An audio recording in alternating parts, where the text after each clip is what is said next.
Oh, what's going on, Cowboys Nation? Vince, appreciate it. Hopefully, everybody's doing fantastic this Sunday. Last time I was live Friday, man, it was gray overcast, rainy. Not today, though, in the greater East Texas area. Not a cloud in the sky, beautiful weather. Nice, just not warm, not too hot, not too cold, just immaculate spring weather. Got to enjoy it before the dog days of summer.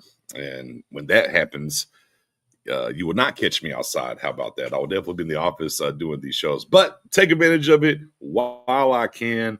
And yeah, man, this is phenomenal weather right now. So I hope everybody's doing well again on this Sunday. Hopefully your weekend's been great. As the Cowboys Rookie Mini-Camp is coming to an end. But we got something. We did get a little something on this Mini-Camp weekend that we hadn't seen yet. We got old Brian Schottenheimer, first-time presser, right, at the Star by itself. Definitely want to kind of go through that. It's about a 23-minute conference and just kind of see what he's talking about, kind of go through it, live react to it. I think there's some things there that I really liked, kind of getting into it. Shout out to my guy. Hey, man, real quick, let me give a quick shout out here. My guy Cuts by Jones over here. Let me give a holler. Man, he inboxed me and said, hey, is that you, the Star we are? I said, yeah. Shout out to my guy Jackson who did the logo and everything. And he was like, man, you mind if I do a cut? I was like, you do phenomenal work, sir, by all means. And he inboxed me where he was at on it this morning. I actually posted on X/Twitter. Go check my same thing, Your Guy Nix _. If you're not following on Twitter, you can check the work and where he's at on that. Looks absolutely amazing. Can't wait for him to get the paint on it and everything. And make sure you go drop my guy a follow as well too. Phenomenal work over there. Phenomenal work. Shout out to my guy David Jenkins in the middle. What's good? Once again, happy belated birthday. I know he's been putting in that work on that daggone barbecue truck. And yeah, no, absolutely Cuts. Doing some phenomenal work. New microphone. Sorry about the mute out of the gate. As we get into this, I got the presser ready to go, loaded up. We're going to get into it. I do want to do this, and I fired this tweet off a little earlier. You know, we always kind of talk about what information you're getting is right, what's wrong, you know, who's tied in, and give you the right kind of stuff. And sometimes Jane Slater gets some flack here and there, if you will. And to be honest with you, though, if we go back to the day of the draft, boy, she dropped something pretty good. Talking about the leadership of the room of the offensive line, per se, right? Things unfolded. They do take Booker at 12, and we've heard about the leadership that he had at Alabama. Obviously, the leadership at minicamp, I believe it was a Blue, the running back that they drafted in the 5th round, talks about him leading the rookies out there already early on. So, you know, possibly the greatest piece of information we got was the day of the draft, before the draft kicked off, from Jane Slater about the leadership in the room and, you know, maybe some concerns there. Hey, they played out and they got somebody. So definitely want to pay homage and give the flowers where they're due. You know, like I said, nobody bets 1,000 in this game. But, man, you want to make sure you're following the kind of people that give you that hit more than they miss, right? The right kind of information, if you are not the right kind of guys, but the right kind of information, all right? When it's in the bill, appreciate everybody. As always, make sure you hit the like, the sub. And if you're anywhere else, if you're on Twitch, if you're over there on X, if you're over there on Facebook, by all means, man, come right over. You can find me the same way, Your Guy Nix, over here on YouTube, and come over and drop that guy. So we're one away from 1,500. As I crank this thing back up, we started out at 1,450, a little dormant as I was over there on the Pro Sports Fan app for the past couple of seasons. Started at 1,450. We're already almost at 1,500. So just one sub away, we hit that 1,500 hundo. And of course, it's free 99. Free 99 to share the stream out as we get into it. Speaking of getting into it, let's go ahead and see what old Shotty had to say at his press conference, shall we? Let's get into it. Let me know if y'all can hear it enough. I think I got everything tuned where you're going to be able to hear what he's got to say. If not, let me know in the comments section. And of course, I'll adjust on the fly as we are live. All right. So let's go and let's get it started. On the 3 C's, get them comfortable being a Cowboy, getting them kind of caught up with football, but probably most importantly, getting them connected to one another. You started the offseason program. Oh, well, let's start right there. Comfortable being a Cowboy. What do you say? The 3 C's, right? Comfortable being a Cowboy. That's interesting. Comfortable being a Cowboy. We talk about it all the time. Light hits a little different in Dallas, right? Get into that, right? Do what you got to do. Get them connected, right? The family atmosphere, culture, right? And then maybe most importantly, whenever it comes to football, caught up, right? The installs are happening. Get them caught up. So uses the 3 C's out of the gate here. Comfortable being a Cowboy. We could say 4 C's if you throw Cowboys in that. Caught up. And then, of course, connected, right? That's been a theme from the very beginning from him, for being honest, about the family culture and what he wants to build, right? So connected. Let's get back into it. I guess a week later than what you normally would as a rookie head coach. Why was that? I think it was just, you get plenty of work. I wasn't going to do the mini camp. You'd have to start the first week to do the mini camp. Again, you guys get it. This is somebody said underwear Olympics, right? I mean, it's like you get to run around a little bit, but I felt really good about the schedule. And then I wanted the extra week to just kind of give these guys a little bit more time to get away. And then when they got back, it was time to get to work. Dallas Cowboys, I'm old enough to remember when they did pads. Me too. Pads and rookie camps. Me too. Yeah. It's a different league now. Because he was so gassed, but we've learned to adapt. There'll be a little bit of a walkthrough. We'll do some more individual stuff and some group stuff where we're throwing. You'll see the ball handling stuff with the quarterbacks, and but it's definitely a different era of football. How important? You got Jordan's rookie draft pick signed. How important was that? Get them signed, get that out of the way before the camp. Like both of us have to worry about that. You really get it acclimated. I think it's more for them, just their peace of mind. They feel good about it, so they can focus on football. I think the big thing, for us, it's a little different. Usually we do it 2 weeks after the draft. This week we decide to do it now. They're going to have to leave. So these guys are going to need to have a plan of attack of what they're doing, how they're keeping their conditioning up. Because what I've told them all, and I'm kind of doing individual sit downs with all the guys, is when you leave here on. I'm going to touch that. Contracts got done early. But I want to sit down with them all individually. Okay. I want to sit down with them all individually out of the gate, not as a group. Chop some wood here. On Sunday, when they leave tomorrow, midday, and they all go home or they go back to their school, wherever they're training, they have to find time to condition. They have to find time to work out. They have to find time to study. Again, talked about getting caught up. The installs for rookie minicamp are much smaller than what we do with the veterans. And so the veterans, I think we're on concept teach 8 or 9 with the vets. So they've got some work to do. The maturity of this group, which I think you guys have had a chance to talk to them, they're very mature. I think they'll maximize the fact of while they're away, using that time to get caught up on what we're doing, but also find time to work out and stuff. Because, they're flying around and they've been flying around and they celebrated the draft as they should, but it's kind of getting closer to go time for them now. Brian Schottenheimer for the ESPN. You've had the job since January, whatever, and you've put a staff on all the stuff. What's it like to now actually, coach on the field with guys and be out there and do some stuff for the first? Yeah, it's this weekend is always exciting. You see the nervousness with some of the players, but also the excitement. A lot of these guys have been dreaming about this day their entire life, going to play pro football and be selected, or at least have an opportunity to, compete. But for me, I love being on the grass. Like that's where as a coach, you truly are. You get lost. You get lost in the moment. You get lost in the chance to connect and put hands on and get involved in the drills. Like I'm a very on the go coach. I think you'll see that with our staff. They're very on the go and great energy, great juice. But that's what it's about. I mean, anybody can. Very on the go. Very on the go. Right? get hands on them, touch, right? We kind of talked about, and he mentions the rest of the coaching staff, right? And something we've kind of been throughout this process. You look at the guys they added on both sides, but on the offensive side, right? Developers, got guys from college, first time offensive coordinator, offensive line coach from Arizona in Clinton Adams, right? But on the go, getting into everything, touching, making sure we're getting things done the right way, but not just him. And he said you'll kind of see that throughout the process, but also talking about the coaches that are here, right?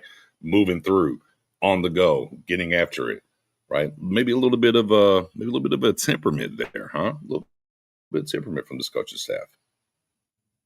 Coach them in the meeting room. It's about being able to take the stuff from the meeting room to the field, but also the development of fundamentals, which you guys have heard me talk about for a long time, how important it is for a coach to be able to take a small, simple detail, break it down into the building blocks, and then get the player to execute it. That's how you take a good player to a great player and a great player to a superstar. Sounds like development. Sounds like a key piece of what they want to do with this coaching staff is about development. The one thing I've talked about a lot, when we talk about the Cowboys, for instance, right? We talk about the Cowboys and what their team mantra, their team design, identity, okay? Identity is that, right? They want to draft. They want to draft well, number one. They want to develop, and then they want to sign, right, their own guys. Right. And if that's really the mantra, and we know that to be true, right? They don't do a whole lot of work in free agency. They cover their bases to an extent on that side to get ready for the draft and go out here and try to draft, as well as they can for what they need to do for each season. And we've seen that for a while. This isn't anything new. It's been that way. I mean, probably since 2013, 14, right? Moving forward. But if you're going to do that, right, you have to double down on what that vision is. And that vision needs to be that you have a coaching staff that can also be developed very well. Now, I'm not here to throw slander at Mike McCarthy or Solari, just down the list there, Dan Quinn and all the guys from that previous coaching staff. I'm not here to do that.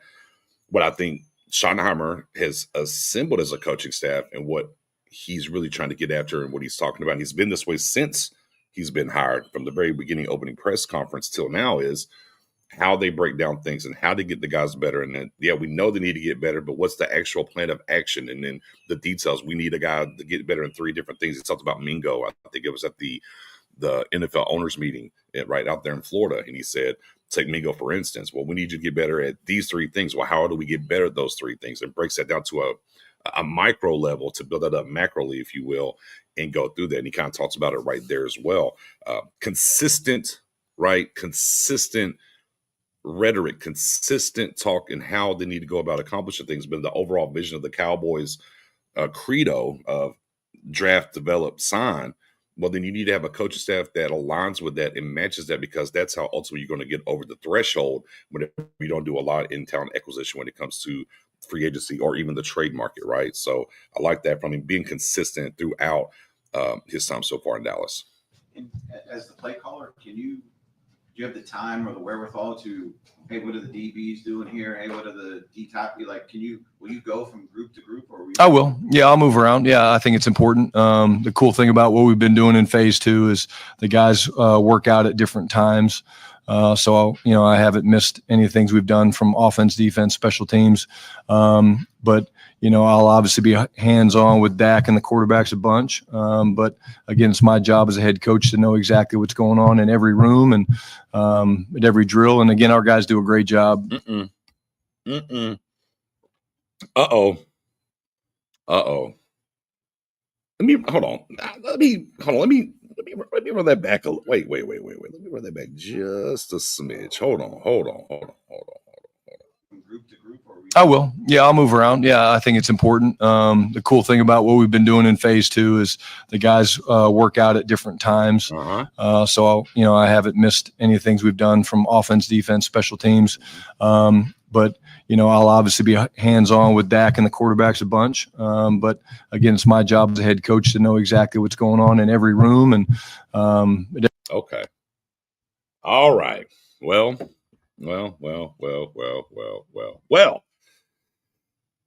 Brian Schottenheimer, now it's time to light a cigar.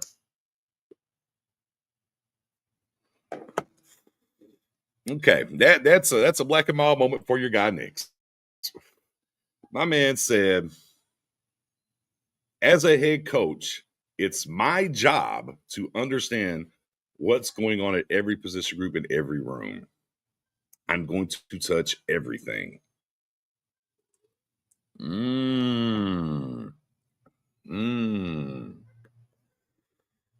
Oh, that's a temperament change. That's a temperament change. I think we could really, from the previous regime, right? It was kind of McCarthy's just going to handle the offense, and whoever's the defensive coordinator, they're going to handle the defense, and I want to be the play caller, and I'm just right here, and I trust that side over there. Difference of approach. Not to say that approach is wrong necessarily. I'm not saying that approach is wrong necessarily. But I prefer a guy that Schottenheimer just said. As a head coach, it's my job to know what's going on in every room, whether it's offense, defense. He even talked about special teams. Y'all know me, Mr. Hashtag Special Teams Matter. Oh, yeah. Now all of a sudden, if I go back to his opening press conference, he's talking about guys that love football and where it's at. Right, and you had DeMarion Overshawn, Agent Zero, tweeting immediately a guy running through a brick wall. See, that's kind of rhetoric talk from a coach where I'm like, yeah, okay, you get it, right? Hey, I'm here, I'm in this position. Oh yeah, and I'm damn sure going to know everything in every room and what's going on here. Okay, yeah, that was a lot of cigar moment for me. All right, that's a lot of cigar moment for me, Outlaw. Yeah, there you go. He's looking for success, that he has his shot in being the head honcho. Love it, right? And remember, he had an opportunity he talks about before. He said, I don't know if I was ready. I didn't want to do it. And he passed on it. Took some years to get back to get that opportunity again. And I'm with that. The way that he talks, the way he approaches it, he is definitely running through the door. He's not tiptoeing. He is running through the door. You hear me? Eddie O, can't keep guys accountable if you don't know what they're doing. It's a valid point as well. Yeah, Chris, over here on the YouTube, man. Yeah, over here getting cranked back up. No more pro sports fan app, so we over here on the tube, the U's and the tubes. Shout out to Rich Game Gregory in the building, as he should. Rich Game, bang. Yeah, absolutely he should, right? I mean, you would think that from a head coach, but again, different coaches have different ideas, want to operate differently, right? Who's to say who's right, who's wrong when it comes to that? But I like that kind of fire from my head coach. I need to know what's going on at all times. I need to know what's going on at all times, no matter where it is. And that kind of goes back to, let's think about it for a second, right? That kind of goes back to when they were going to the combine. And right, he talks about the combine and how they basically just picked everything up from the start in Frisco and planted it over there in Indianapolis. And he said when he was in Indianapolis, and he was like, yeah, I've been here where, there were some guys there and up there, some guys back here, maybe some things got lost in translation. Well, if you're the coach, maybe some things get lost in translation, but if you're in every room and understand where everything and how everything's operating, well, then it's your temperament, what you understand, what you went through and looked at, not secondhand, and it does translation for you. Now, that doesn't mean he's going to be right on every scenario that pops up and how he needs to handle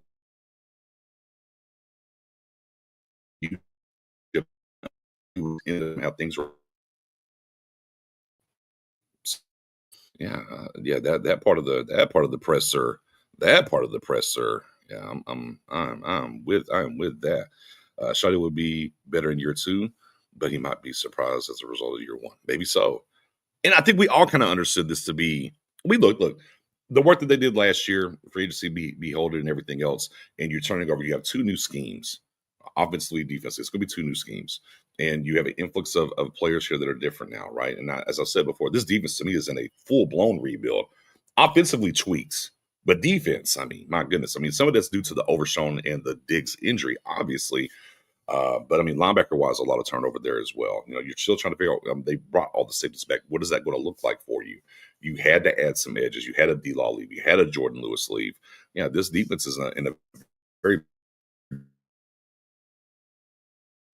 a 2-year plan for them to see where this thing kind of gets to. But again, that doesn't take away the fact of what you can accomplish now and go out here and possibly get after it and compete. Again, this team went 7-10 with all the barrage of injuries including your quarterback, the defensive ends, the cornerbacks couldn't get on the field at the same time. It was Blandon Diggs, wide receiver when it came to Cooks, right? I mean, Zach Martin.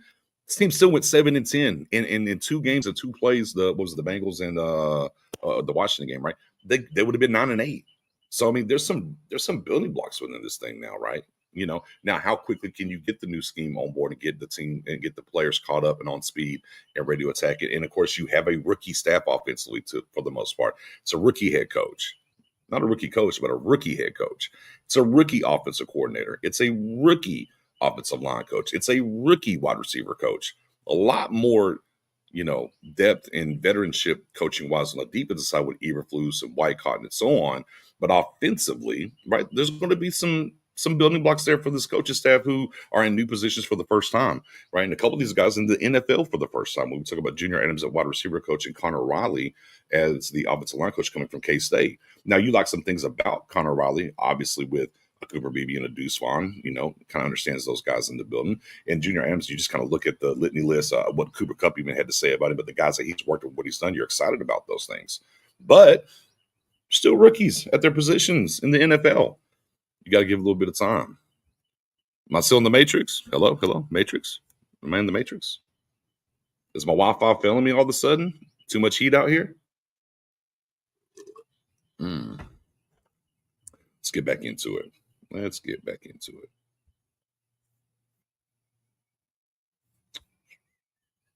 Every drill, and again, our guys do a great job. The practice faces that we have, this is not one of them, but like it's very detailed out, so I can kind of look ahead, Todd, and say, okay, hey, the second 5 minutes of individual, I want to go watch the DBs do this, or I want to go watch the linebackers do a pattern match drill, whatever it is. So because it's so clearly scripted out what we're going to do or what they're doing at those time slots, it makes it easy for me to kind of say, okay, hey, this is the period or two I want to go check out on defense.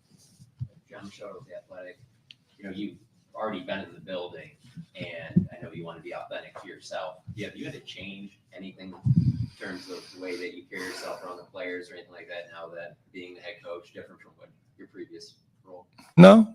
I think I've always been someone that believes in connection, getting to know these guys. I've always been someone that's able to be demanding, and I'm pretty good at disciplining guys. Not really, man. I just, I promised myself, John, when I got this opportunity, that I wouldn't change, because I think I've seen too many people change. And I think the guys I've seen change, I'm not going to name them. They weren't very successful, and I plan on being really successful. And the reason I think that I'll do that is because of my values, my beliefs, and how hard I work, but also the fact that I'm going to be me, and I'm not going to change that for anybody.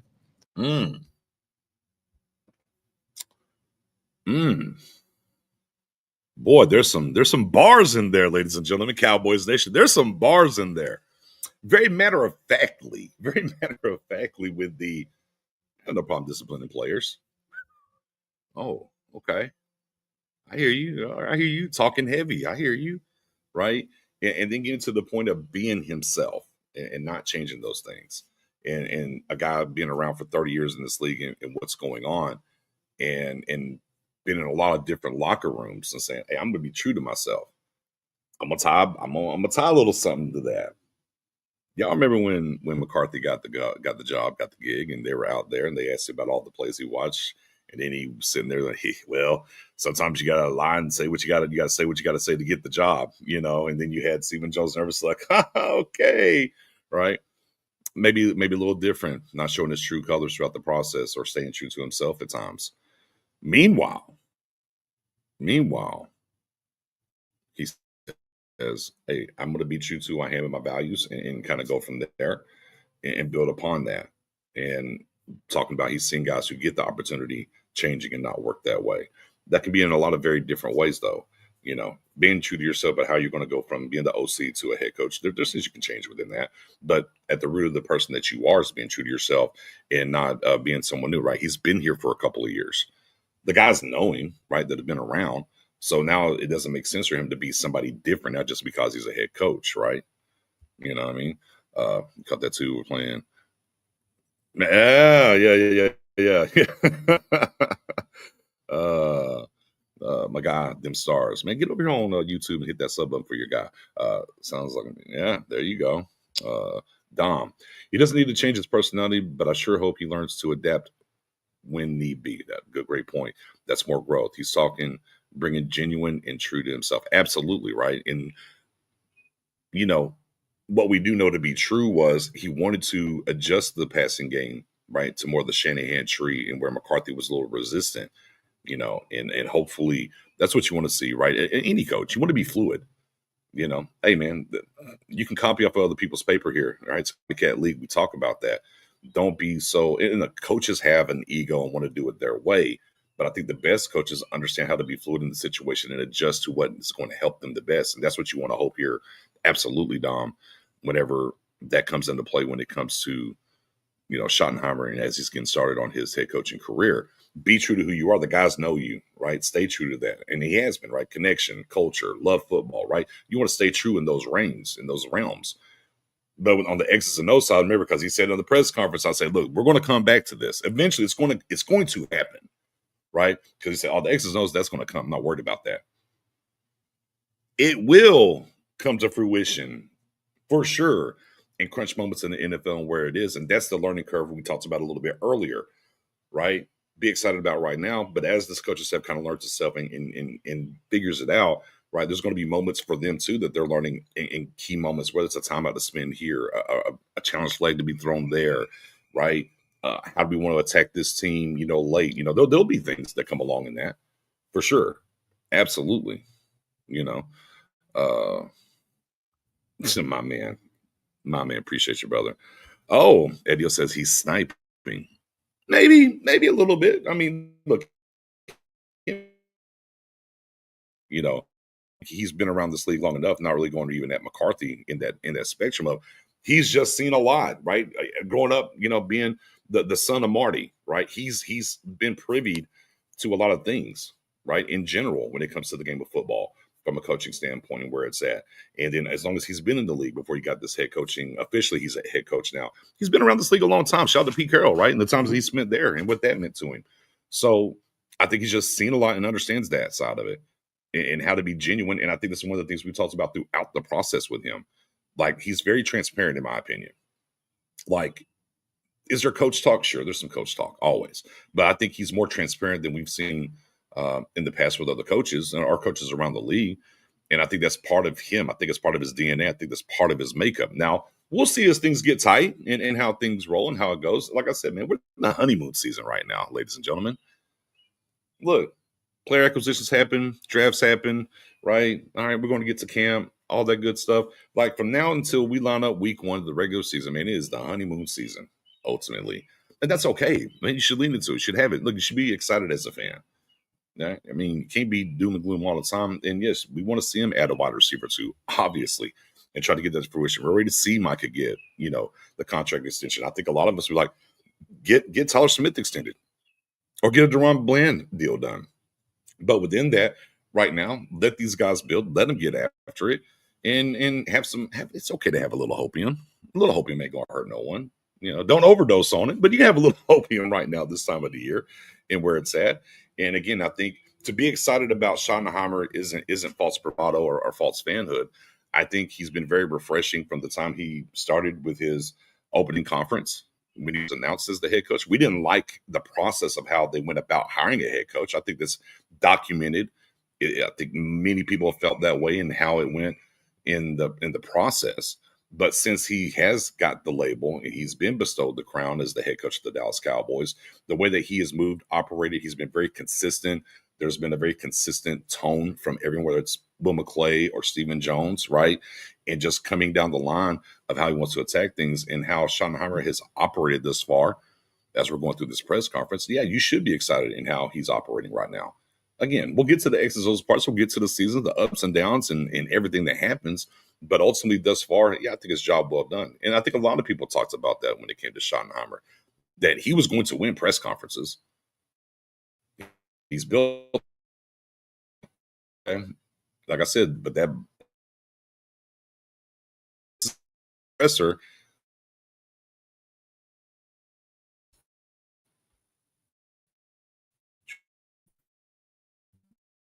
And then how involved are you with the setup in the locker room?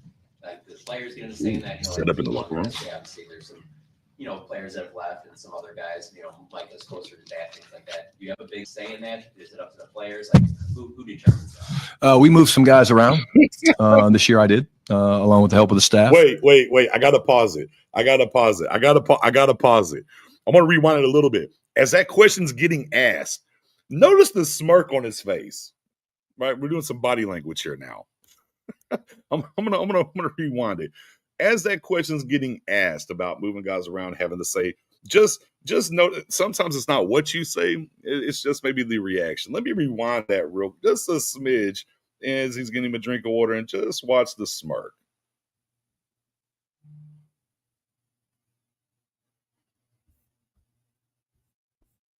Well, maybe. I've done too much. I went back and forth too much. It doesn't want to load now. Come on.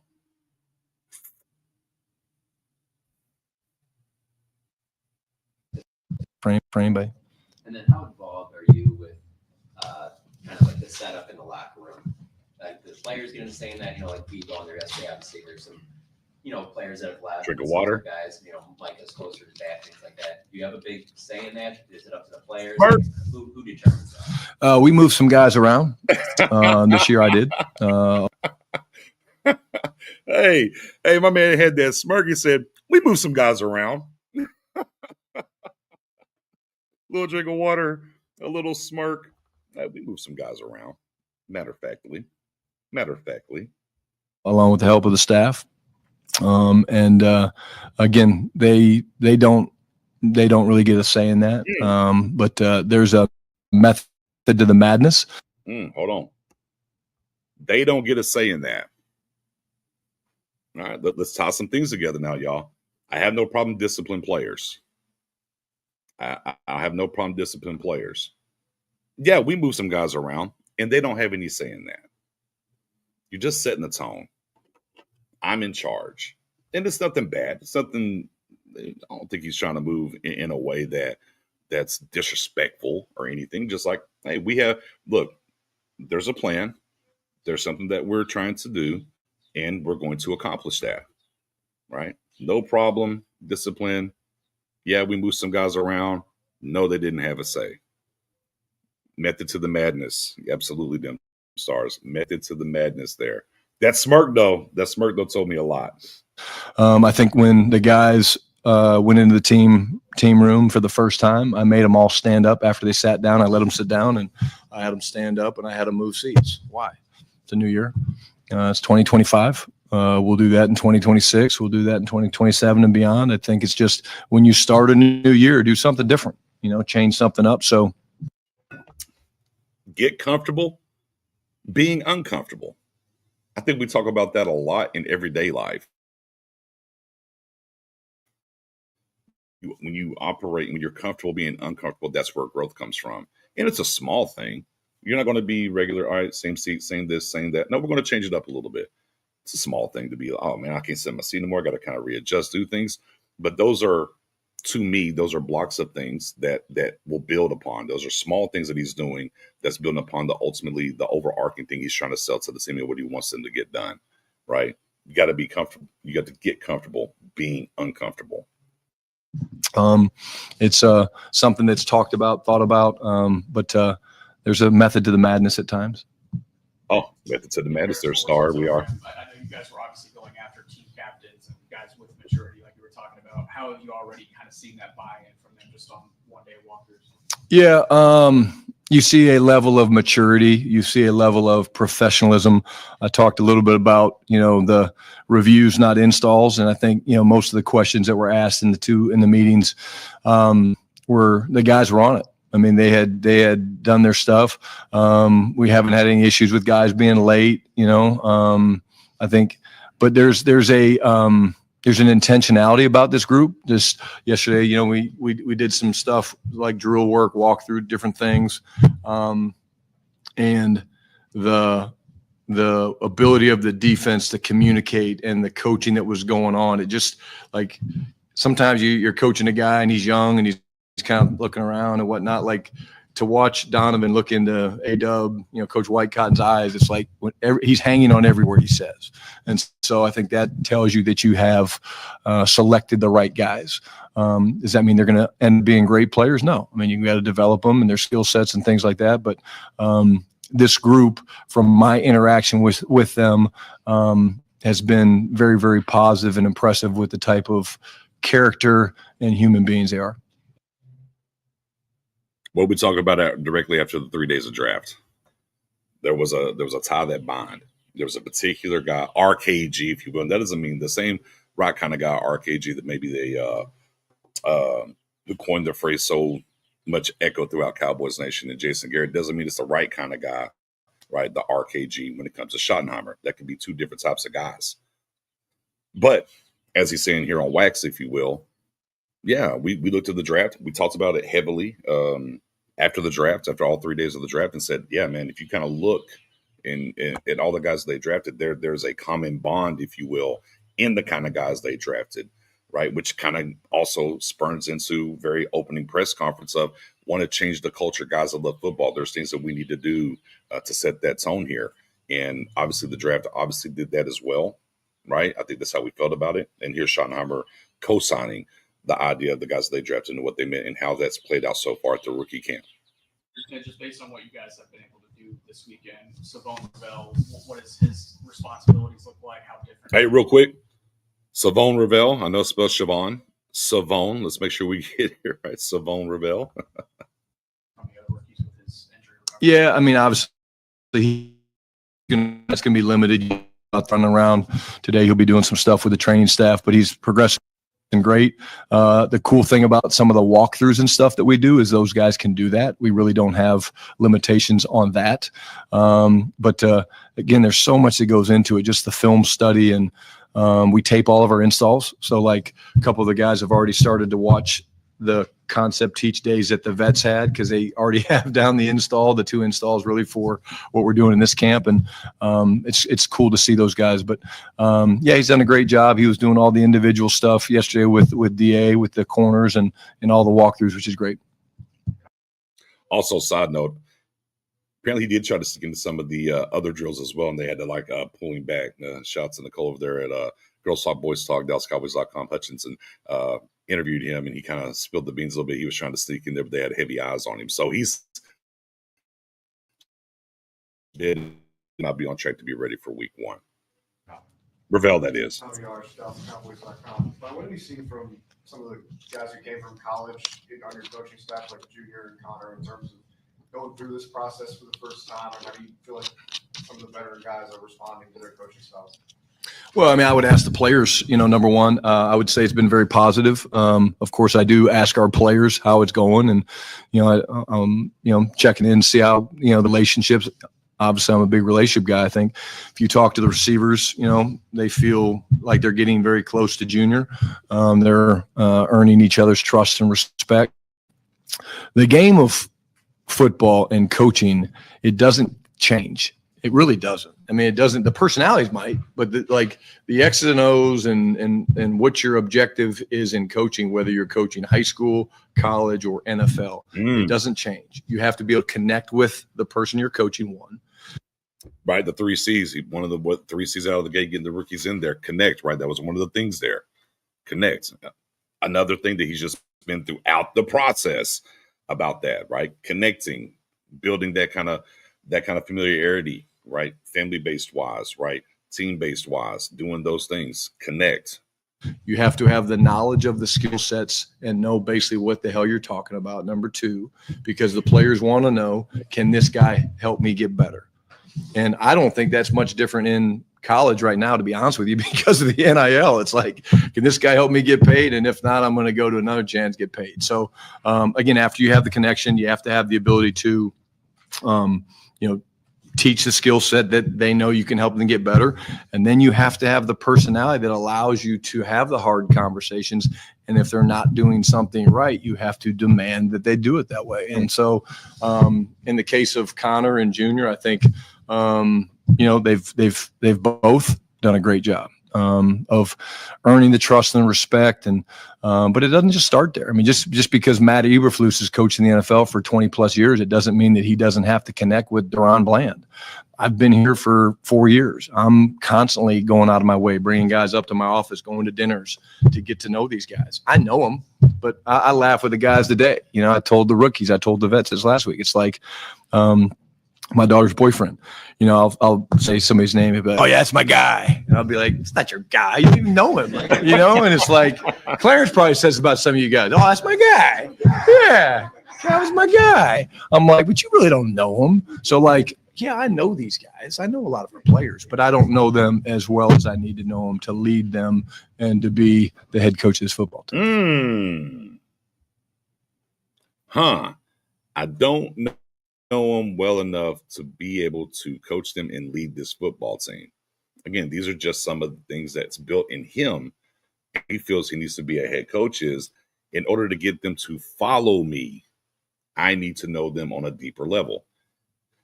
I'll be honest, in this league and where it's at, I think it's a tall task.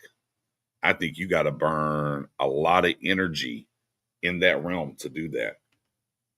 You know, I think that's it's a lot to be, you know, when you talk about a roster of 90 going to training camp, you know, overarching. Yeah, I mean, of course, it gets a little bit easier once you're there and you know more of the guys, but right, so much turnover in the league. But that's kind of a pillar, right? He's kind of giving us some keys to the city for him as a head coach.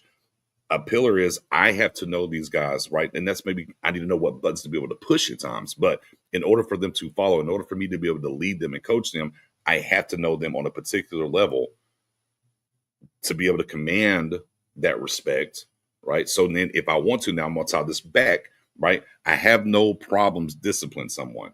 You know why? Because I know that player. And if I've commanded that respect and I've taken the time to know them, I sent a bottle of Osa once ever he got his deal done. I made sure I did the due diligence, found where he was, sent a bottle over there. But if I know the player, they know me as well, right? Well, then I won't have a problem disciplining you because you know me and you know what I expect. I've set the tone. Also, I went the extra mile to understand you and know you, to know what buttons to push. And then if those things arise, and they will, it's human nature. It's life. It's football. Yeah. Okay. Hey, whenever I call you in, you've done something, you was late or whatever. Hey, you know what time it is. Hey, you know me. I know you. You know this isn't acceptable. You know, I got to get, you know, I got to slap the hand a little bit, if you will. Right. So I think it's the little things that are within that, to me, that give him an opportunity. Again, I think it's a very big undertaking to go at it that realm. It's a lot of energy you have to expel in that. A lot of energy. You know, some would even say, as being the play caller, the head coach, and this temperament that you want to do, you're a pillar of knowing everyone.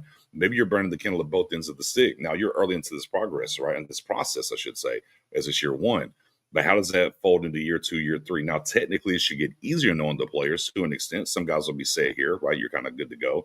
But every year, you're re-upping that energy to get out here and know all the players, whether the free agents coming in, whether it's the rookie draft class, so on and so forth. So I'm very intrigued to watch how that energy is expended from him as he goes through the process. Joe Hoyt, DLS Sports. Savon Rebels obviously been through a lot and persevered. When you guys are obviously looking for intangibles in players, just how much is that belief in mental toughness aspect kind of in the hierarchy of intangibles? It's big because there's going to be tough times. There's going to be low moments in the season. There's going to be low moments in your career. There's going to be low moments outside of football with your family. And I think that's something we talk about.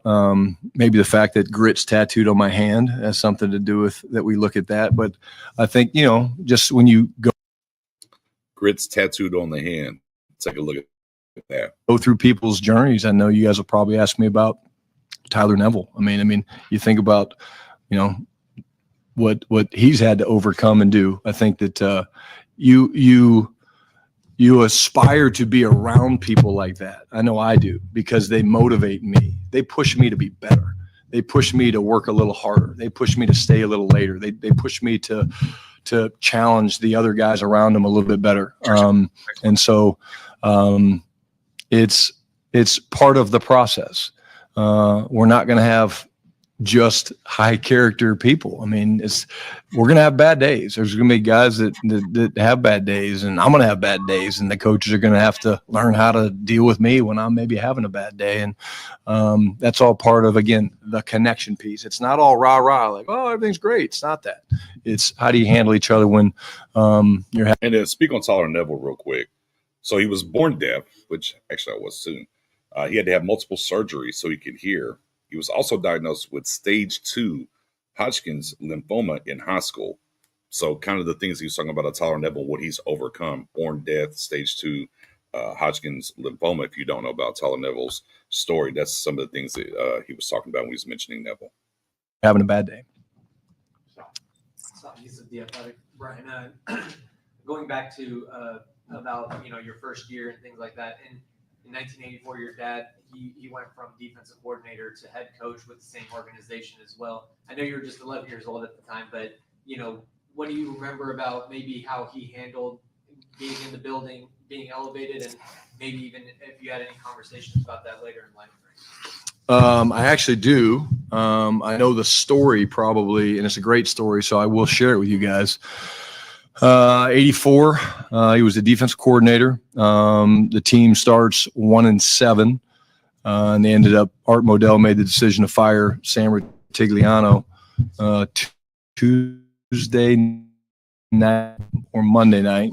I'm not sure about that. My dad gets called to Art Modell's house alongside Ernie Accorsi, and he sits down in front of Mr. Modell and Ernie, and Art says, hey, Marty, we've obviously moved on from Sam Rutigliano. I'd love to, offer you, to be the interim head coach of the Cleveland Browns. And my dad kind of goes, well, thank you, Art. I'm honored. I appreciate it, but I have to respectfully decline. And Art's like, come again? He's like, yeah, I have to decline, but thank you. He goes, why? He goes, because if I'm the interim head coach, then these players will not respect me enough to where they're going to follow me and my lead and what I want to build. And so I just thought it was really crazy that he had the conviction to say to this gentleman, say, nope, I'm not going to do it. So the story goes, Art was kind of taken aback, and he looks at Ernie, and Ernie looks at him, and they're like, he goes, Marty, you step out for a second? So he goes, yeah, sure. So Art looks at Ernie Accorsi, who's a dear friend of my father's, now. And he says, can you believe this guy? He goes, I actually can, and I don't think he's bluffing. So Art calls my dad back in the office, and he says, all right, coach. He goes, I want to offer you a 2-year contract to be the head coach of the Cleveland Browns. And my dad said, thank you very much. I'll take it. And there you go. That's the history of it. So again, I think, you just have to be convicted about what's important to you. And I think at the end of the day, my dad was right. These interim titles, I mean, how many of these head coaches, this is 1984, halfway through the 84 season, how many of these interim tags end up sticking, because usually when you're in the interim tag, the players know it, and the ownership is usually looking for another coach halfway through the season. And they obviously, that was 84, and then 86, 2 years later, they're in the AFC Championship game. And the key point there, right? Part of Brian's DNA there. He's understood that throughout his process in his coaching career and where it is, and that's just one of those things that, right, the sums of everything kind of make up the man to an extent, right? And that's part of the things that makes up the DNA of him as a coach, is understanding that side of it and where his dad was and what he, went through early on, becoming the head coach of the Cleveland Browns. Patrick, it's Patrick Walker, DallasCowboys.com. Obviously, throughout your time in the league, you've been responsible more or less for the micro, depending on what position you're tasked with. As a head coach, now you're responsible for the macro and the micro. In that vein, as rookies report, there are obviously veterans in the building as well. What do you see from some of your veterans, be it Tyler Smith, Mike Parsons, whoever the case, that are helping these rookies kind of acclimate, and how does it go to the culture of what you do? Yeah, I think it's critical, and thank you for asking. I think, we talk to our group, both vets and rookies, about being intentional about, I don't do the big introductions. So like, okay, everybody get up and coaches stand up. And the reason I don't do that is because I want guys to be intentional.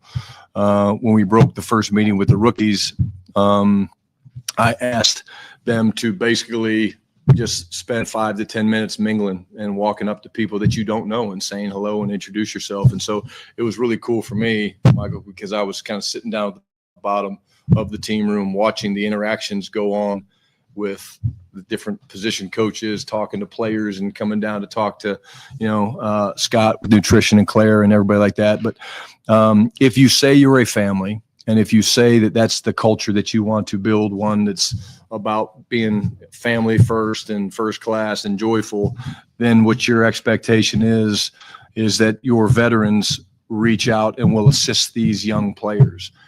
Dak reaching out to Tyler Booker the night of the draft is one example. Someone was leaving yesterday. I think it was Jalen Tolbert. He stopped and said hello to 3 or 4 of the guys. Luke Schoonmaker was here yesterday getting some extra work. He stopped and talked to a couple guys he had competed against. Like, it's real. It's tangible. You feel it. And if you didn't feel it, then I would be upset and I would address it. But it's really important. And most of these guys, they look back and they remember what it was like to be a rookie and who looked after them. Like, the coolest things for me at the 2 retirement press conferences of both Tyron and Zach, we're hearing them talk about the relationships and who impacted them. It's not always a veteran guy to a young guy, but like, that's what matters. Like, not one of those guys quoted, hey, in 2014, we were 11-5, and they didn't. What did they talk about? The guys that they appreciated and the coaches and Jerry and Steven and the organization, because that's what matters. And I think, in a business like ours where, hey, I'm going to be judged on wins and losses. And that's part of the deal. And believe me, no one wants to win more than me. No one wants to win a Super Bowl more than me. But at the end of the day, I'd not be doing my job if I didn't make sure that both young and old player alike weren't investing in one another. Like-mindedness, right? When things get hard, you look at the guy and trust him.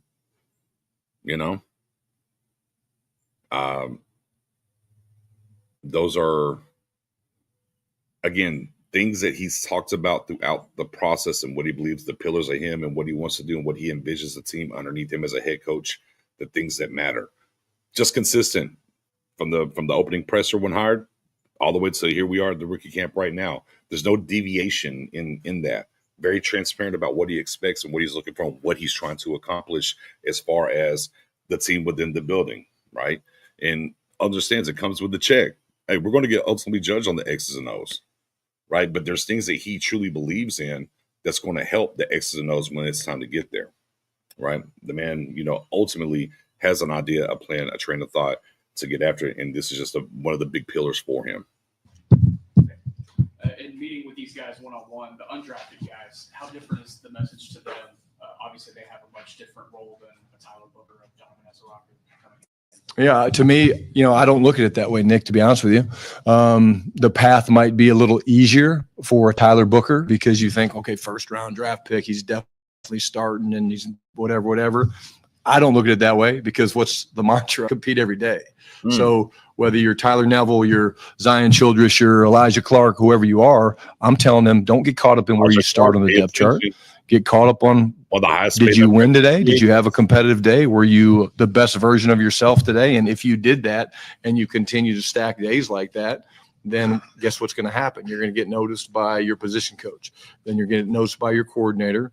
Then you're getting noticed by myself and Will McClay and the other guys. And most importantly, when you're doing that consistently, who you can get noticed by? Your teammates. And when you get noticed by your teammates like that, then guess what? That's when you've kind of. All right. Somebody explain that to me. You want me to run that back real quick? There's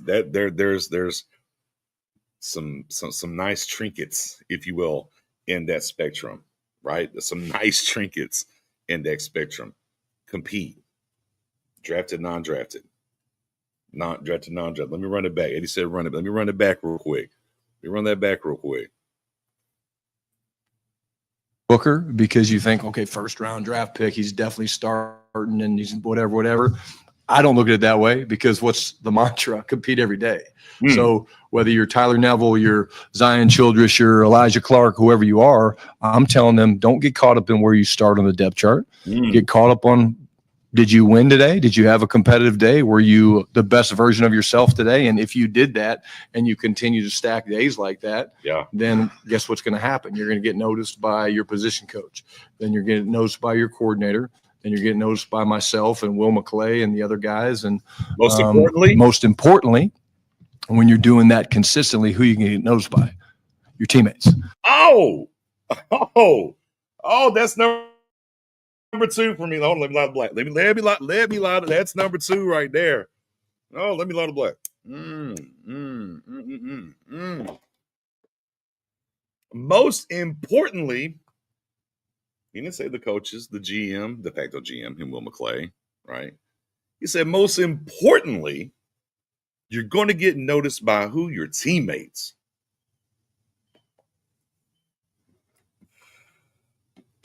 Why is that important, y'all? Why do you think that's important? Because when you have a guy to come in and compete and it's noticed by the teammates, it raises the intensity in practice. It raises what we're trying to accomplish in practice. And what we know is what you accomplish in practice is going to translate to the field. You're trying to raise the room. Oh, yeah. Hey, I'm with the hand movement. So you're going to see me do a lot of hand movement. Funny story, real quick. Side note, me and Mama, I was probably about 15. And, you get in arguments with your parents. And we were in our argument, whatever. She goes, why are you using your hands so much? Why? What is that? I was like, I don't know. I'm expressive with my hands. I don't know what to do with them. I'm Ricky Bobby. I know what to do with them. I'm going to do this. I'm going to use them, okay? But no, most importantly, your teammates, though. Most importantly, your teammates. And we had a conversation. Eddie, actually, me and you had a conversation about a guy like Carlos Watkins that they brought in at defensive tackle, right?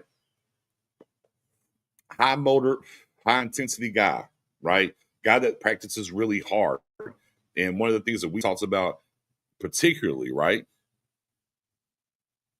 was that's going to make guys compete harder in practice. It pushes them to get after it more, right? Again, he said coaches can know it. Will McClay can know it. He said all that, but most importantly, the teammates will know it. And if a guy is bringing it and he's competing and he's doing those things now, right? Hey, if I'm in that same position group, man, I got to get to where he's at. But the overarching thing, right? And this is getting back to whenever he talks about the plan to get better, right? And it's like, well, we can look at any player and understand, well, they need to get better. Well, what do they need to get better at? How many things? Well, how do they get better at those individual things, right? What you get is small on what is it? Micro or macro? Help me out here. The smallest level. Help me out, y'all. I'm not that educated. Either way, on that macro micro level, you have a guy that's competing heavily, and now the teammates notice it in that room, in that same position group. Well, now they got to step their game up. And as they're stepping their game up, ultimately that's going to help everything that translates to the field in regular season games. I thought it was micro too. Thank you, Eddie. I appreciate that. Right. And just understanding that, again, these are small things, right? If you just listen to the press conference to get through it, but you take the dichotomy of what he's saying from the compete level, right? And most importantly, your teammates notice is I'm trying to raise the floor, right? I'm trying to raise the floor of us competing and doing things in practice to get that to transfer over to the actual game day field when we're getting after it. All right. Yeah, I'll do my macro research later on. Thanks, guys. And when you get noticed by your teammates like that, then guess what? That's when you know you've kind of broken through. Yeah, Josh Butler, how is his recovery? Is that a guy you expect to have back in time for camp? Yeah, he's doing great. Again, the specifics of it are he could potentially be on PUP. It's really early still right now, but he's doing great in his rehab. He's here every day. He was one of the first ones here, one of the last ones to leave. We got 1 minute. Back to Clarence already? Oh, yes. By the way, can I get an invite to the podcast or no? I mean, just yeah. Little filibustering here. Sorry, Tad. Sorry, Tad. Hey, after everything slows down. Ring the bell, Ted. Yeah, hey, that's right. I'm burning up his minute. Yeah, I got 30 seconds. The importance of putting Mike by Dak. Can you just talk about that? You said that was COVID decision, and what have you seen from Dak in his rehab? Yeah, first one's easy. Two of our best players, put them together. There's also other things we're doing in there where guys are competing every day and different things that we've kind of put in there. But just they can challenge each other in a good way. And then you asked about Dak's rehab. Yeah, it's going well. He's doing great. And, just it's good to see him out there moving around a little bit on the grass. Good deal. Thanks, guys. Appreciate it. All right. And that concludes Brian Schottenheimer's rookie camp press conference, man. Like I said, some things there I really love from him. The messaging has been very consistent throughout. Here we are now all the way in May. So from January through May, right? Very simple, I won't say simple, but very consistent throughout the process. And whether that was player acquisition prior to the draft, during the draft, but what he's expecting, what he's trying to do to change, some of the feelings within the walls of the Star in Frisco are very consistent. And you're getting a little bit more within that spectrum, particularly in this one, as to why these things matter and what and how they can pivot and help this team ultimately. It's again, from that standpoint and understanding the plan that he has, I absolutely love where it's at. I think it makes a lot of football sense, right? I think it makes a lot of football sense. Sure, we got to get to the X's and O's and see, what the scheme's going to look like and how these things pan out, right? But from a head coaching standpoint, not afraid to discipline. We're moving guys that don't have us but I want to know every single guy, in that level, even going to his, daughter's boyfriend. And he's like, oh, yeah, that's my guy. He's like, it's not your guy. You don't know him. He took it personal because he's over here, doing the work to get to know the guys. You don't know him. It's your guy. Funny enough how that worked out. But yeah, and talking about competing. And the most important part about the competing, no matter where you started, whether you were drafted or undrafted, is your teammates notice them, how that, raises the level of practice, in the room, the position group rooms of where that guy is taking that step forward. All right. And understanding how that can transfer throughout the team and permeate, if you will. So yeah, I loved it. Yeah. And also, yeah, Aaron, that was a good point I was going to get to. That brother absolutely quoted that clip of Shotty, say he's running through a wall, a tie that bonds there as well too when it comes to that. So transparent, I think you can pick it up if you're listening to the right tone and grasp what he's doing and what he's trying to get after, and boy, I tell you, it's going to be a fun training camp. I think there's going to be the most competition that we've seen in multiple positions than we've had in a very long time. And look, new year coaching staff, obviously, that matters. And, maybe not as many sponsors in the room for certain guys and where it is. So, yeah, maybe the competition the following year won't be as much as training camp. I don't know. But I do definitely feel and anticipate that this training camp in 2025 is going to be at a very high temperament of competition. And that gets me excited, right? You can do certain things and get after it and, so you can make those moves. But interesting enough, he did make sure to mention a guy, everybody talked about safety. And I want to go back to Clark from Syracuse, probably a guy that they talked about that was still on their board. He was a guy that got one. If we kind of go back to Spawn Ford, if we kind of go back to Hunter Lipke, he was one of those guys that got the bigger undrafted free agent checks around the league. I think that speaks volumes about that. We've kind of seen that play out pretty well for those guys. Now he's got to do the work and get there. But for those that have been kind of talking about the safety room in general, right, and him mentioning him right here and where it's at, he's got an opportunity to go out here and make some noise. So I got to definitely highlight and keep an eye on throughout the process. I think that'll pretty much do it. Let's see, man. We started at $14.99 today. I'll take a look here real quick. Hey, come on, Cowboys Nation. Look at there. We got to 1504. Look at there. We got to 1500 and even past it as well. Salute to Cowboys Nation, man. That's going to be a 54 new subs since I've been back over on YouTube, man. I appreciate the love. Make sure, you make sure you hit the like, help the algorithm, of course. Free 99 to share it. Tell a friend to tell a friend to tell a friend, as always. And, man, enjoy the rest of your Sunday. Enjoy the rest of your Sunday. I know wide receiver 2 talk. I get it. I know. I told y'all, man, just be patient. Just be patient. Once we get closer to the end of July when we're going to camp, let's see where it resides and Does something still need to happen there or not? You know, we kind of have to wait and see. Yeah, absolutely. Absolutely. We did it. My guy, he's on a mission. My guy Outlaw's on a mission. Go over there to the Colts and get old Alec Pierce, man. Right? Go over there and get him. You know, trying to get there and get somewhere. Get over here a couple more comments. My guy Alex Scribble King in the building says, I like the message. I want to see what happens whenever they get on the field. Absolutely. Everything is good right now. No ifs, ands, or buts. We like the vision, right? We buy the vision that he's selling us and what he's trying to accomplish, but it has to come down to the product on the field. No ifs, ands, or buts about it. There you go, mean. Yeah, Holden and Childress. Look, I'm telling y'all now, Trayshawn Holden is absolutely unequivocally this year's Ryan Flournoy for the fan base. Book it. I've been saying that since he got drafted, basically. He's going to be the Ryan Flournoy. Y'all saw the clip, right? Was it knock heads off, make heads roll? Take no, whatever he was saying in that clip. And he's got the sponsor, right? Junior Adams, the wide receiver coach, right? From Oregon. He's got a sponsor in the building. You know, look, Jalen Brooks,